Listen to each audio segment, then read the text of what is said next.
You ask Tiger to calculate. This deals with long addition. The final result is 355,300. Let's solve it step by step.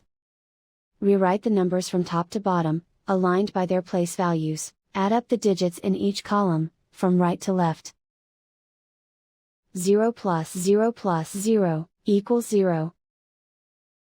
5 plus 5 plus 0, equals 10. Carry 1 to the hundreds place. 1 plus 5 plus 7 plus 0, equals 13.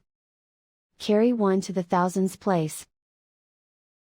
1 plus 2 plus 2 plus 0, equals 5. 1 plus 4, equals 5. Write 3 in the hundred thousands place. And so the final result is 355,300.